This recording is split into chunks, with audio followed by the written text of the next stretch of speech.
இன்றைக்கி நம்ம கோழி கொண்டு எப்படியாச்சும் ரெடி பண்ணி ஆகணும்னு சொல்லிட்டு வந்தாச்சு. இது நம்ம ரெடி பண்ணி அடுத்த நாள் எடுத்த வீடியோ.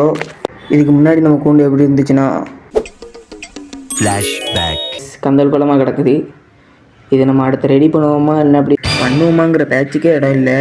ஆளை பார்த்தா டம்மி பீஸா இருக்க, பயங்கரமான ஆளா இருக்கே. கஷ்டப்பட்டு 4 வாரம் விடாமுயற்சியில் நாங்கள் பண்ணி முடிச்சிட்டோம்.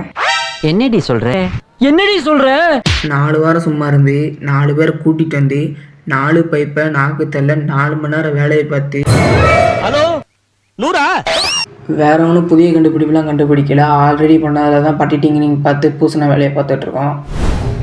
ஓ அப்படியா விஷயம்? மேய்க்கிறது எருமைனாலும் எங்களுக்கு இதில் அளவு கிடந்த பெருமை. அவனை சொல்லி நிறுத்துங்களேன்டா. அவன் நிறுத்துற அது லூசுக்கு மட்டும் வந்துட்டே இருக்கான் போடுறா. வர நிறுத்துற அவனை. இதில் பாதி வேலையை முடிச்சு மீதி வேலையை கடிச்சு பார்த்தா தானே தெரியுது வேணா எங்கே இருக்குன்ட்டு.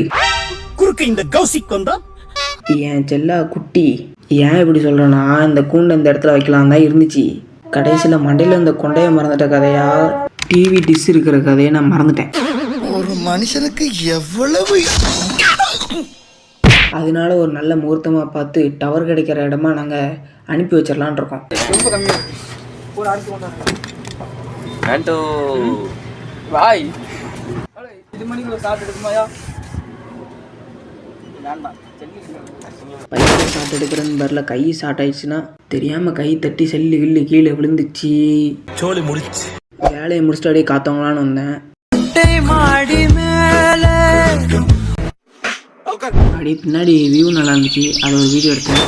நோட்டிட்டு போயிடுச்சு தம்பி. நீ தான் சூர்யாவா? இல்ல அவங்க அப்பா சிவகுமார்.